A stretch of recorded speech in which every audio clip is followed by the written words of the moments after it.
This podcast is a member of the Place to Be Nation family. Visit us at placetobenation.com, the only place to be in your pop culture world. You are listening to Lucha Afterground. Hey everybody, welcome to Lucha Afterground, the premier Lucha Underground after show. Thanks a lot for joining us. My name is Max. My name is Travis. And we're recording from Travis's solarium? Yeah. A potatorium, that's what we call it. Ugh, you're going to want to cut that out later. It's going to sound a little bit different than what you guys might be used to. Probably a little echoey, maybe a little quiet. Sorry, we're just trying to make do with what we got. What we got going. Let's push through. Yeah, you don't have any news or notes? I got... No, I really don't. Killshot was in Vancouver tonight, and neither one of us had the brains to go to the show. Yeah, we kind of dropped the ball there. We heard from a friend of ours, friend of the show, Karina / Ray Palomino, had spoken with him and said, I have this via text that he does listen to the show.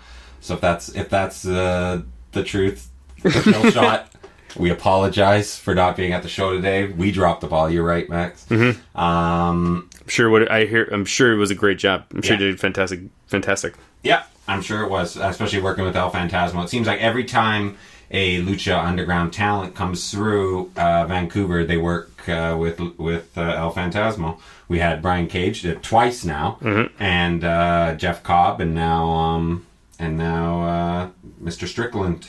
Mm-hmm. You ready to go? Yeah, let's do it. All right, Lucha Underground, Season 3, Episode 9. Recap. Did you know, I don't know, do you subscribe to the El Rey Network, or did you get this on iTunes?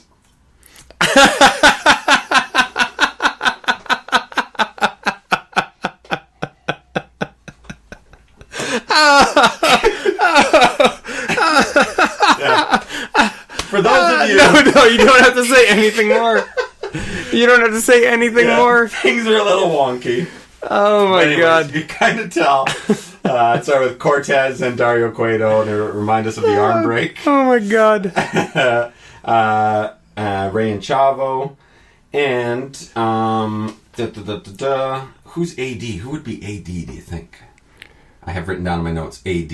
AD? Maybe it'll come to us. AD. Who in Lucha Underground has the initials AD? Aerostar Dominique. That's his last name. I don't know. Maybe it'll come to me. I had that in the recap here. I took these notes last night in a bit of a haze. Anyways, we enter the temple. Slapback is back. And that brings us to our latest very interesting episode of Man in the Wedge. I gotta get that wedge. I'm sure that was gonna sound amazing. Yes. Yeah, with the acoustics in here. Yeah. That's Awesome. gonna be great. This episode's Man in the Wedge was an absence of a Man in the Wedge. It was a black and open void.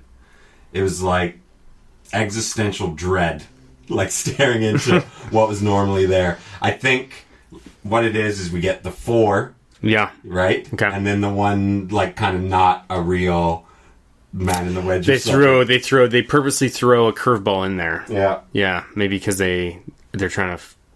Are they fucking with us? or it's just... who knows? I think because clearly it was Rainbow Bright and Kentucky Waterfall, who I did see it in tonight's show, but in different seats in the temple. But then there was just one out of nowhere. They threw in Andrew WK headless, and this one is just it was nothing. I was trying to find something, but it was just like an empty void. Interesting. Choice. They had to go home early. Yeah, I guess it was a family emergency. Yes. Shit, we can't put somebody in there. No, let's roll. Let's roll, Vamp. Let's go. That's right. Right away, we see Chavo Sr. is at ringside. I like this. Yeah, me too. It reminds us of how the last one ended. Was that the last episode, or was that 2 episodes ago when Ray talked to Chavo? I think that was last episode. Yeah, it was. Yeah. Dario Cueto brings out his Dario's Dial of Doom. We are soundboard free, as you guys can tell, in the little solarium here. And he reminds us of Aztec Warfare 3 and says this is one more spin. Mm-hmm. I was I noticed that they had new names on there. Yeah. And I think they replace people who... That makes sense. Who get there, yeah. That makes sense. Long-time listeners will know that I won a Mariposa Matanza match. Yeah. This was my last chance, probably ever, to see that. Mm-hmm. And it didn't happen. Yeah. And, I knew it wasn't going to happen. But I was kind of hoping. Yeah. Because she was one of the original names on there. I know. And then I also saw... and I saw during the spin that Cobra Moon had been put up there, too. Still has not wrestled this this season. No. So it ends up on Dario's choice. And he does a quick kind of pop gauge for Pentagon. It's like, could be, maybe we go to Pentagon Dark again, huh? Just kind of seeing how they responded, and they liked it.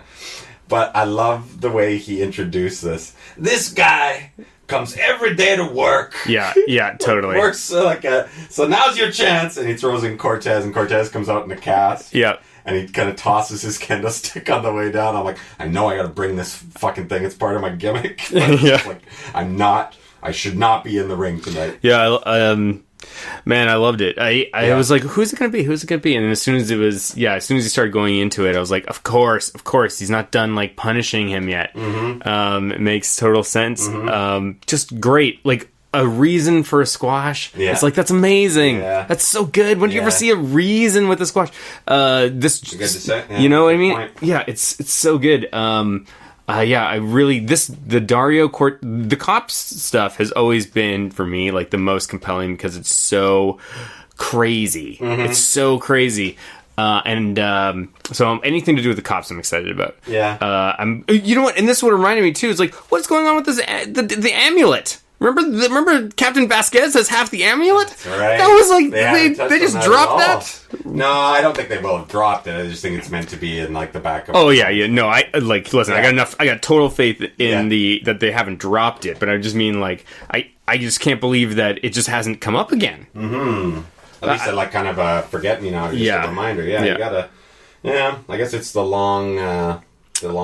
It's a long arc. Yeah, that makes sense. I gotta be honest. I'm so ready for Aztec Warfare, man. Me too. I feel like this was just another episode where I just felt like nothing is really happening. Mm-hmm. Like, maybe it's just because I know Aztec Warfare is coming along, and I know that will have repercussions. Yeah. But it just seems like things have just been like slowly meandering around. They tied up Killshot and Marty, and they're tying up Famous B and Masquerade Sagrada. This is like, I'm so ready to, like, start the next chapter here. Mm-hmm. You know what I mean? Mm-hmm. So, I mean, they were able to, and this is kind of what happened in the first season. It was on Phoenix with the strap for the first, like, 8 episodes, and things kind of switched from there. Yeah. But with this, they have those, and I'll say it again, because we'd left a transitional season that still had all these knots that still needed to be tied up. In this instance, or this season, they were able to kind of tie those, finish up those arcs in this kind of, like, they're sticking to the same structure, right? Like, it's kind of... It feels that way. Yeah. Like, it's the first act. Yeah. And now we're about to go into, like, the meat of the whole thing. Mm-hmm. Just saying. I'm ready. Yeah, me too. I'm ready. I thought it was interesting that Matt Stryker noticed Dario Cueto's look at, they're starting to show that there's something more to this kind of thing that they might be suggesting. Yeah, especially at the end. So to the match itself between Cortez Castro and Matanza. When Matanza smashes his arm in the cast, I was like, I reeled. Yeah. I reeled. Yeah. It looked so good. It was so convincing. Yeah. Props to Cortez Castro for outstanding selling in this match. Yeah, for sure. That's all he had to do. I'm telling you right now, I'm nominating him for best the Dario Cueto Award for best non-Dario Cueto performance, English language, no makeup. And he did it all with his face. Yeah. Did it all with his face. Yeah. Yeah. No, he's been great. This whole year. Mm-hmm. Yeah, since he's had to take the fall. Can't see it getting any better. Oh, if I had the soundboard right here? Yeah. Boom. That's Mr. Cisco. he shows a bit of heart at the end after just getting squashed, but that hope spot is stopped quickly and right into a Wrath of the Gods that I thought looked really good. Yes, actually, I did notice that too. Yeah. Good. This one, because I was complaining about it last week. Yeah. Not complaining. I just couldn't tell. I wanted to know, am I alone in thinking this? And this one looked solid. This one looks like he was planted. It looked like a finishing move. Yeah. Felt like a finishing move. Yeah. It was good. And then so Dario enters the ring and says, "Ouch! Please get plenty of rest under covers." I kind of wish they would have stopped there. That would have been enough. I know. But then he goes so far as and says, and get plenty of sleep, rat. And then it's like, because then if he could have said under covers, then Cortez isn't being told directly. Exactly. Like, you know what I mean? Yeah, so now there's no believable way to convince me that Cortez Castro doesn't think his cover has been blown. Yes, that's what I thought. So, but the next story beat we have with them, it might be him going back to Vasquez and saying, like, my cover's been blown. Yeah. Like, and then going from there, and then that's totally cool. Mm-hmm. That's totally cool. Mm-hmm. If that's what they needed to progress, that's fine. But if it goes back and he's like, they're still doing this I agree. thing, Yeah, that's it's what not. I was thinking too. Yeah. I thought the undercovers was a funny little... Yeah, me too. And Stryker notices it there too, right? Where he's like, "Oh, there's something. About. Yeah, that's a weird thing to say." Yeah.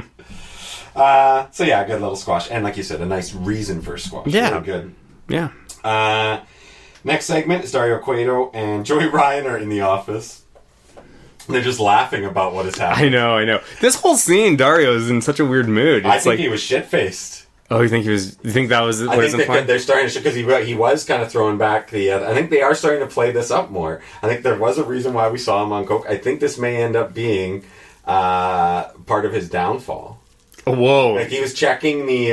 That would be amazing. I don't know if that's going to happen. Yeah, but I'll tell you what. If you wanted to turn Dario babyface, you would have him go through a spiral of alcoholism. Meet his wife and like kids who he hasn't spoken to. Oh, you don't even need to do that. He's just like he can't really run a business properly anymore, and then he disappears and he comes back 6 months later, and he's like, "No, I've found God. I've found God. I found God, and I don't drink anymore." And then all the characters, it'd be great because all the characters would be like, "I don't know if we can trust him or not. Like, is this real? Is this not real?" And then at the end of season, Ultima Lucha Quattro, he turns heel again, and the whole thing was it was all just a ruse. That'd be pretty sweet. Yeah, I like it. No, I started to think he's drunk. Like he was laughing at a lot of weird things. And I think they were trying to call attention to it. Maybe. Joey Ryan gets up to leave after a couple chuckles. This is best Joey Ryan performance as well. Yeah, by far. Yeah, although it's a low bar. Yeah, it's true. It's true. So Son of Havoc and Masquerade Sagrada enter.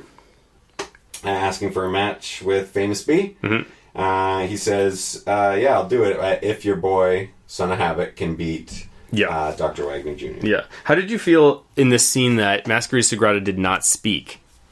Mm-hmm. Because he spoke in the Bagel Bites thing. Yeah. In Son of Havoc's basement. He just does like these little whispers and stuff. Yeah. Yeah, why would he talk then? I know. Why would they put...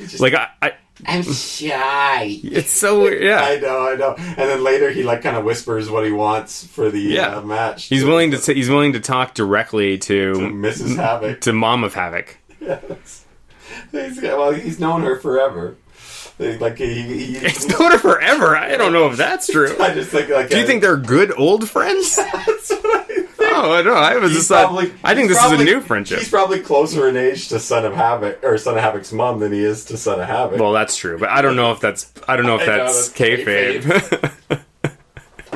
Anyways, I just thought it was odd. I was just waiting for him to talk, and he didn't. It's just like, oh man.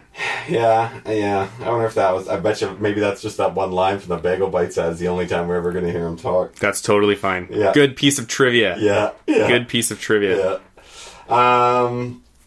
So they set up that match. Then we get an in-ring promo from Puma.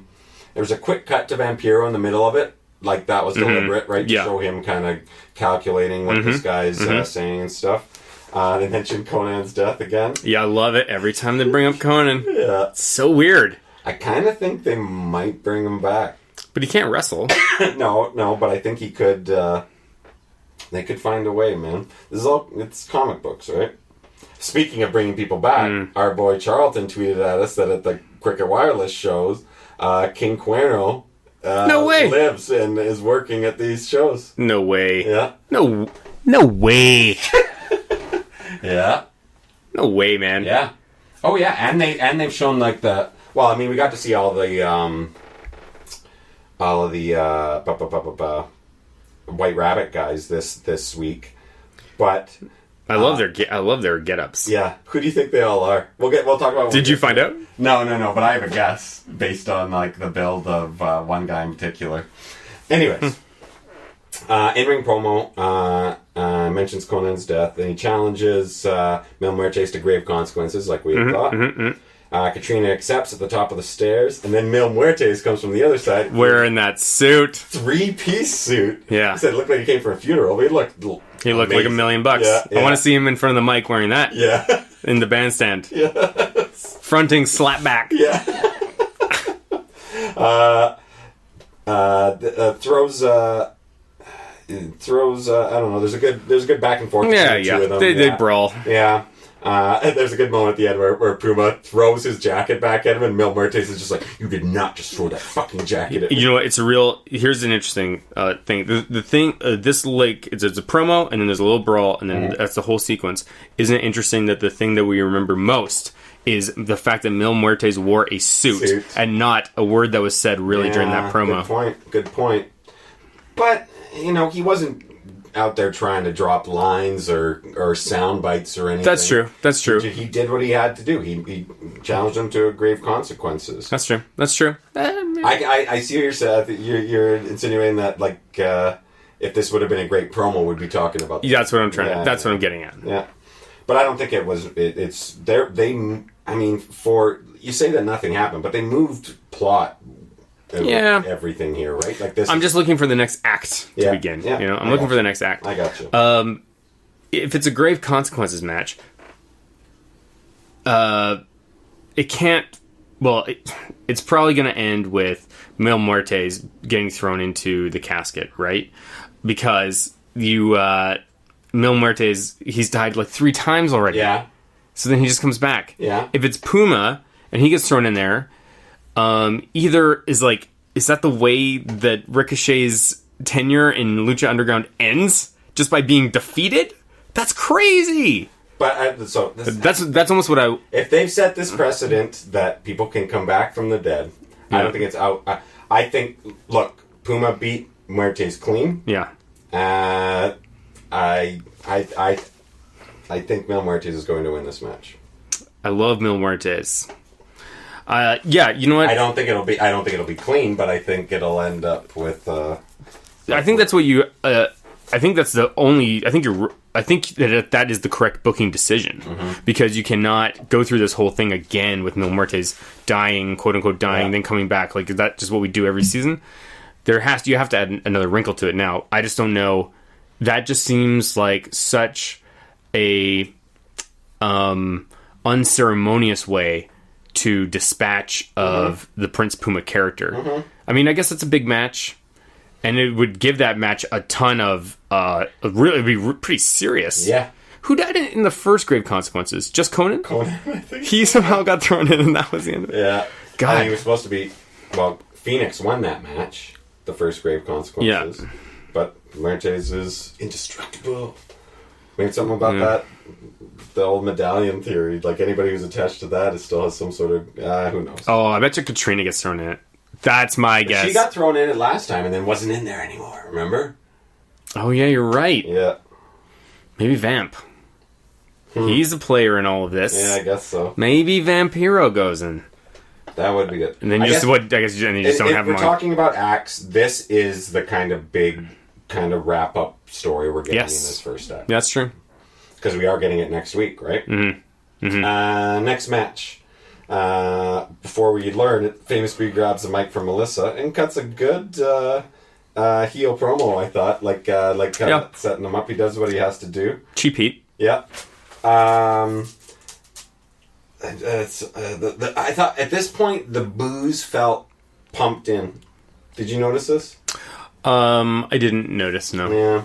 But I wouldn't how much put it they do past that. them. Yeah. I don't think they would think twice about it. I If know, that's what they wanted but, to do. I'm sure they do. It hasn't been noticeable. This felt noticeable. 1 second.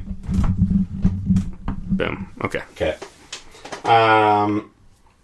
So the match is Dr. Wagner Jr. versus Son of Havoc. As we said, winner gets to pick the stipulation. Melissa announced this. I don't think Dario had said this earlier. That the winner of this match... Yeah, the office. Yeah, did he say Yep. the winner gets Yep. to pick the stipulation? Yeah. Okay. Yeah. Son of Havoc right away starts with those two great topes right outside the ring. Do you remember this? He might start with two dives outside the ring. Yeah. So it's good hot start. Goes into the crowd. Awesome backflip from Son of Havoc off the... silky. Silky. Yeah. Son of Havoc, man. But here it is. That guy. Yeah. Yeah. He's His good. moonsaults, are money. Yeah, I think money. I have him in our top... in this first act, he's in our top 5 performers, for sure. Would you say? Oh, yeah, without a doubt. Yeah. I mean... He hasn't had a bad match yet. No. Right? No. Has he only had 2? Is this only his second match? No, he's had 3? I don't know, it kind of blends. Yeah, it does. Anyways, I told you before we got here, I wish you'd had the soundboard because I got a hot take. Are you ready? Yep. I'm holding on to my butthole. Brenda brings nothing. Agreed. Yeah. She wouldn't shut up during this. I just didn't feel like... I don't know if she really understands what's going on. I don't know. Or how to do this, or... I don't think Apparently she did train. Did you know that? Yeah, I She think trained I wrestling. read about that she has like some sort of a... She's just too vocal. She needs to not be that vocal during the match. But what, like, she doesn't even need to be there, is what I'm saying. They've got... I know. She's not getting heat in any either direction. Well, we don't like her. So she's getting genuine heat from us. Yeah. I don't know. Like, there's a way you could get...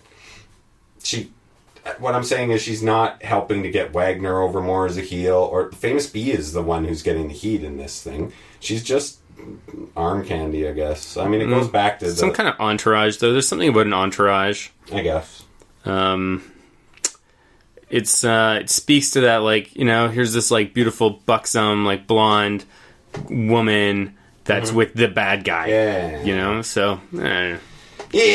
Anyways, I'd like to see something from her, like at least some sort of contribution. I wouldn't. Hold my breath.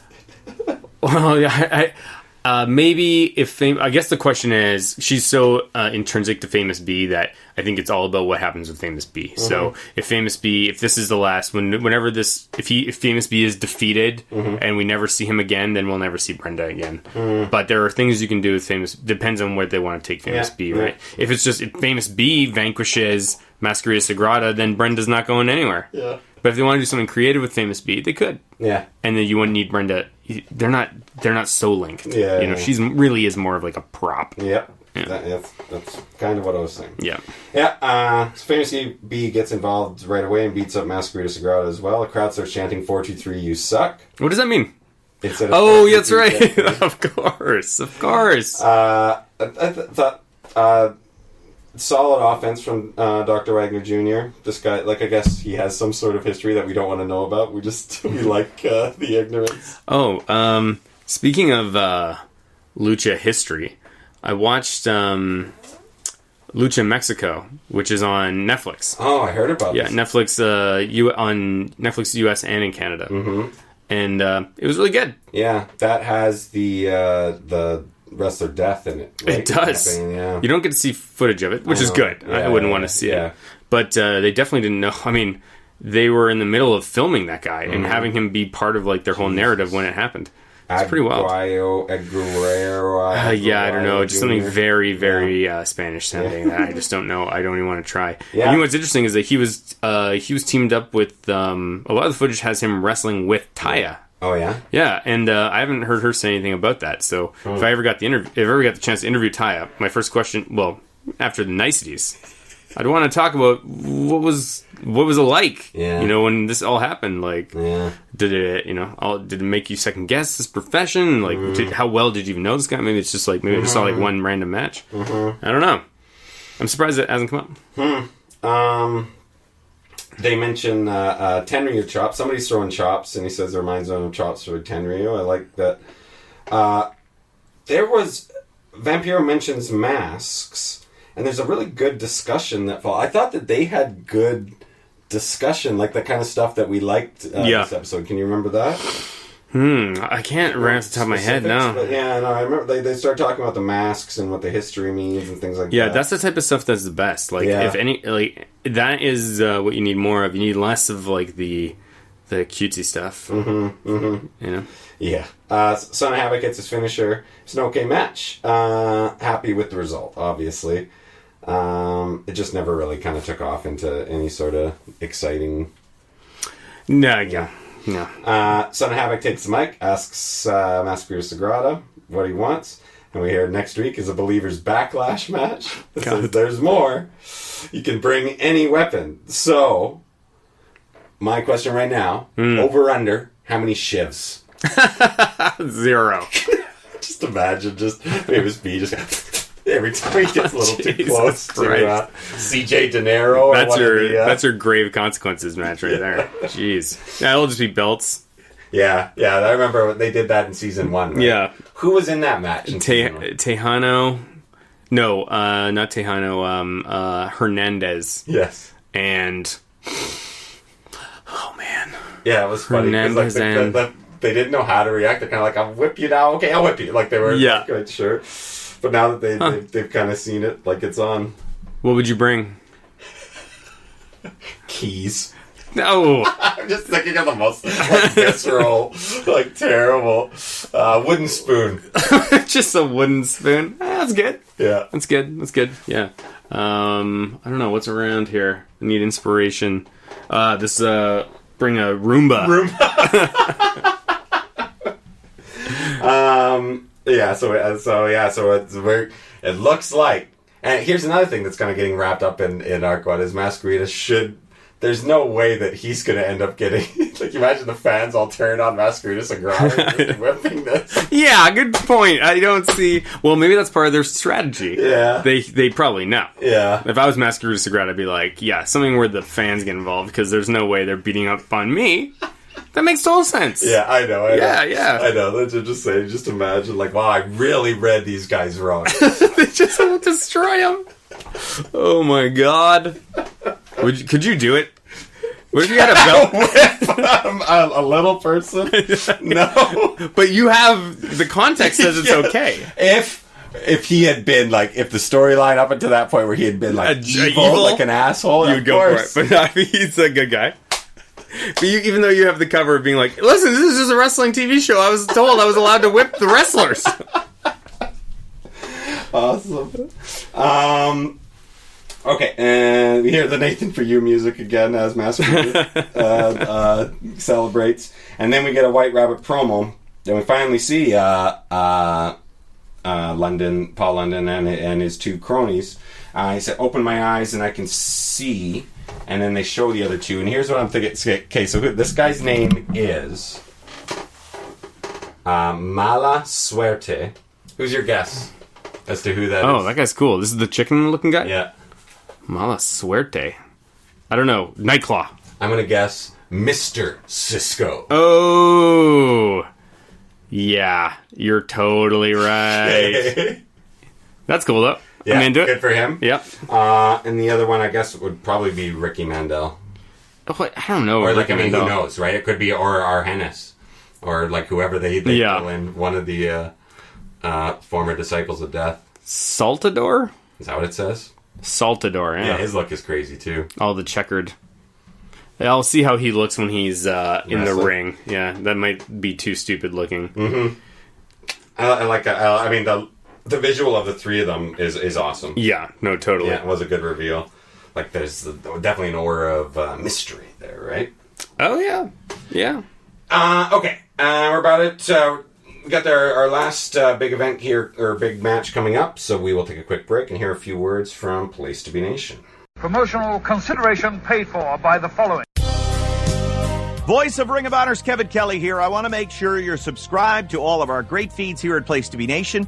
Just head to iTunes today and search and subscribe to the Place to Be podcast feed, the PWO PTBN feed, PTBN Pop, and of course the Kevin Kelly Show feed, which includes the full archives of my podcast. Some really great stuff. Subscribe, listen, and then rate us and leave feedback today. Thanks for being a fan of professional wrestling. More importantly, thanks for being a fan and supporter of the Place to Be Nation.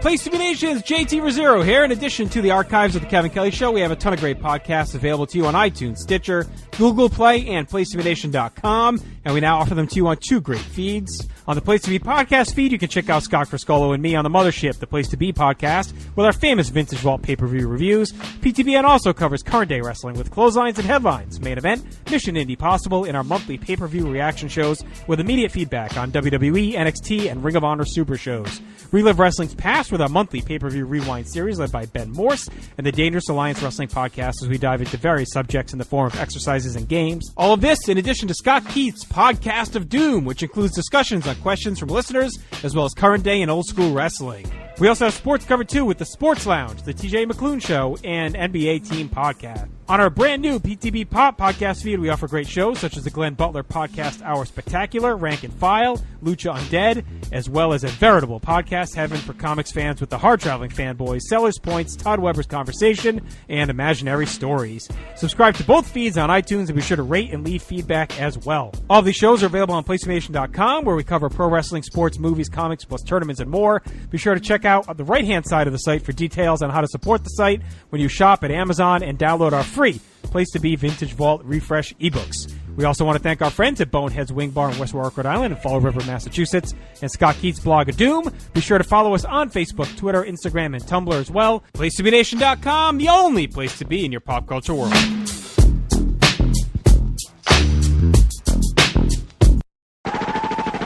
This is Parv, and I'm here to tell you to listen and subscribe to the Pro Wrestling Only Place to Be Nation podcast network. That's the PWO PTBN podcast network, where you'll find a ton of in-depth shows done by hardcore fans. We've got Chris Zellner's 1-2 punch of Exile on Bad Street, and with David Bixenspan, a smash hit Between the Sheets.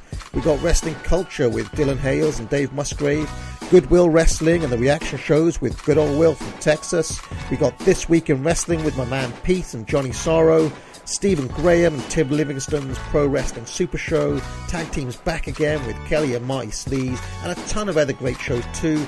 And of course there's Titans of Wrestling and Where the Big Boys Play with yours truly and some dude from down south called Chad. PWO PTBN Podcast Network. Our main event, loser leaves Lucha. Chavo Guerrero versus Rey Mysterio Jr. Right. Vampiro right away at the beginning says he's fighting back tears.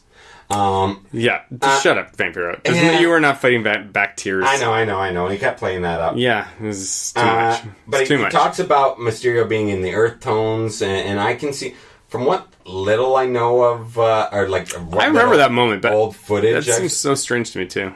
Maybe that is something thing that you would see lots in like old or like that, because they had said before that horse mask kind of thing that he was is a real throw out or shout out to the to Rey Mysterio Sr. Yeah, that would make some sense that they were doing that, because then makes it multi-generational with Chavo Sr. That makes some sense. And I think it's quite possible that this match was booked with, like, in terms of moves, as just constant little homages throughout. Who knows? I bet, who knows, right? Like, but you saw some things that Ray didn't normally do. Remember when he went on top of him with his knees on top of his shoulders, like he hadn't really done before, where he was facing and things like that. There's lots. I think you're right. There's lots of stuff that the move set by both these wrestlers felt fresh. Mm-hmm. Yeah, felt fresh.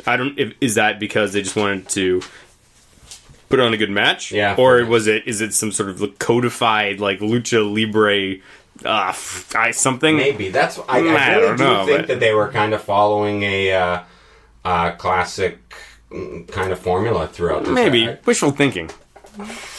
Oh, formula maybe. Okay, yeah, formula. Yeah, just like and call outs to, like I said, or like shout outs to guys who have done certain moves before. Mm-hmm. Like, and I think that's why, like, tied to Vampiro's crocodile tears, as you say. I think he was kind of spotting that. I don't know. Maybe I'm making a connection that's not there.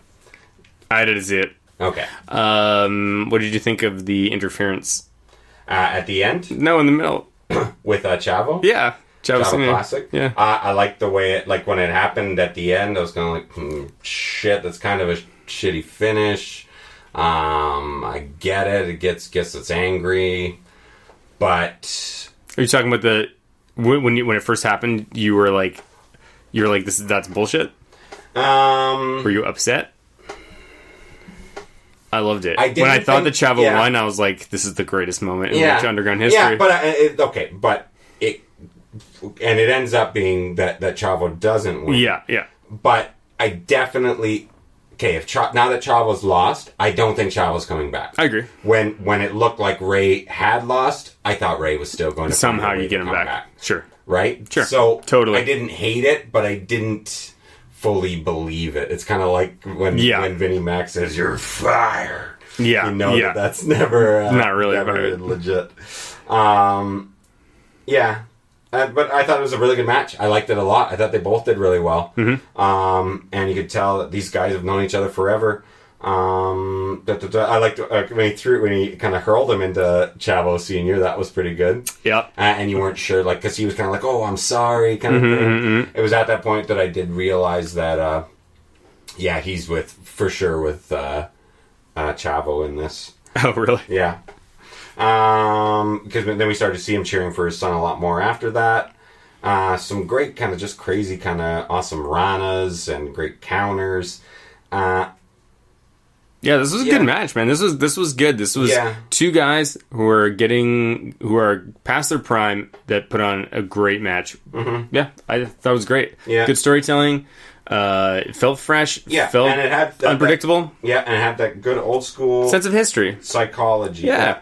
When Ray hits a plancha and he ends up holding his knee, and then Chavo just goes after that knee like hardcore from that point on. Chavo sucks chant. Ray's crossbody. Okay, he does a crossbody off the middle rope that belongs in like the image in like the wrestling encyclopedia. Wow. Like, it's okay. So, like, I'll have to go back and look. Okay. Yeah. Off the second rope, you say? Yeah. Okay. Yeah. Okay. You'll know when it comes. Nice. Chavo tries to do the Three Amigos again. This may be my new only contribution to wrestling analysis. What? What is this going to be? When I was talking with Pete, I think Chavo never gets the full Three Amigos in. So in a way, that's like his homage, but it's kind of a kayfabe homage because he's never been like a babyface making Eddie homages. He's always like a heel, and so it's kind of like you don't deserve to do three. He's kind of like, no, you're right. This might be what you'd have to go through a lot of footage to prove that, Trap. So far, hey man, you tell me if he hits three.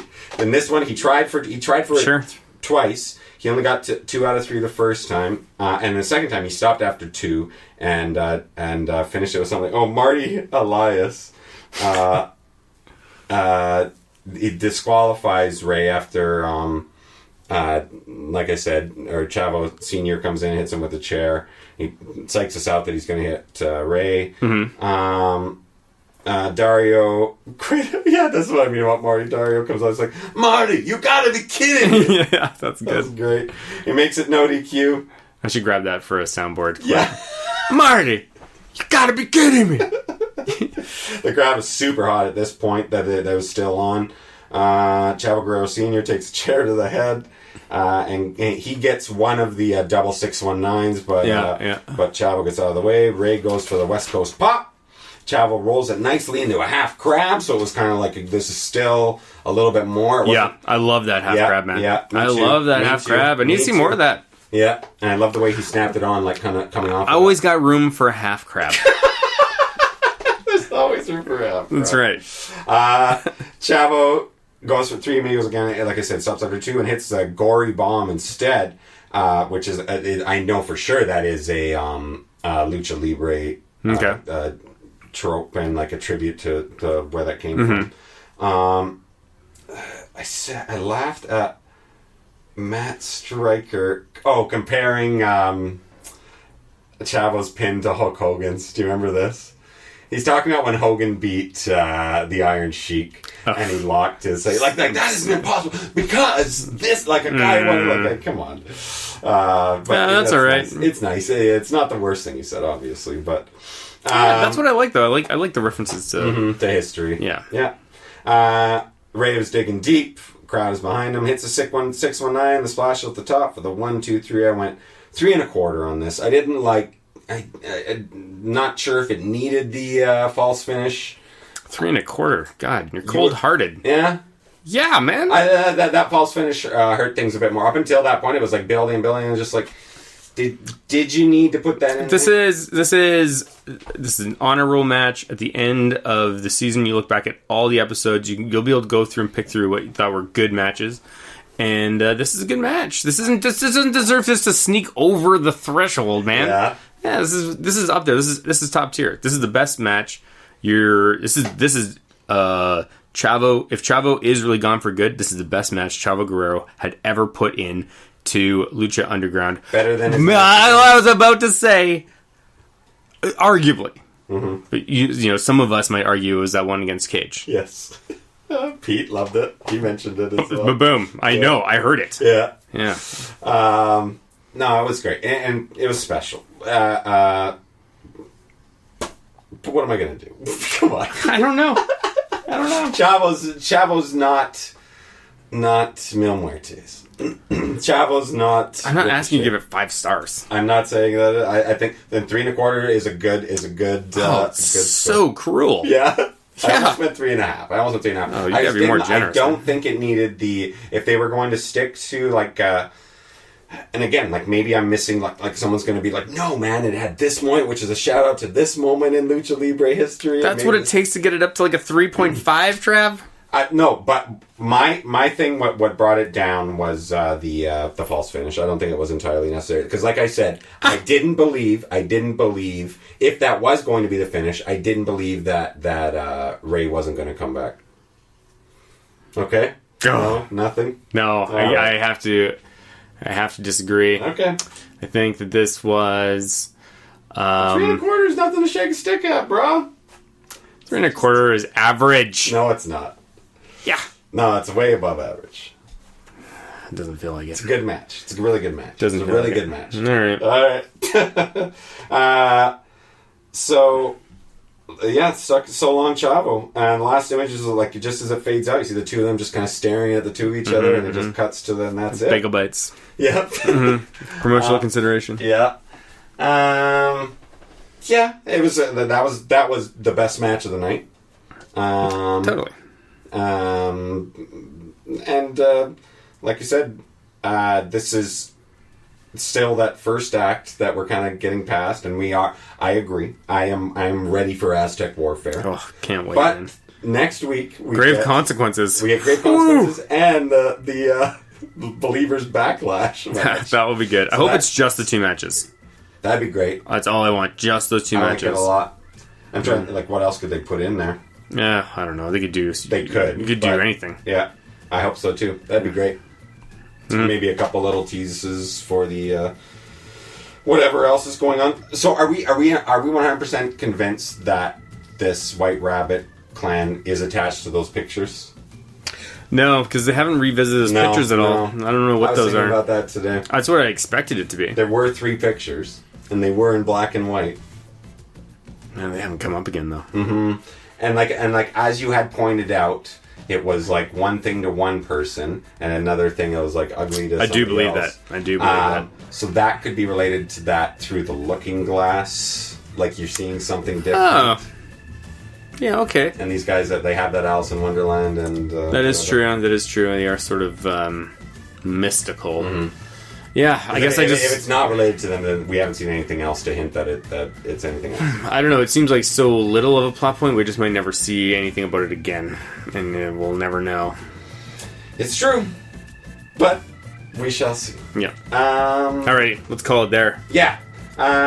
We'll see you. We'll be here next week. The question is, will you join us?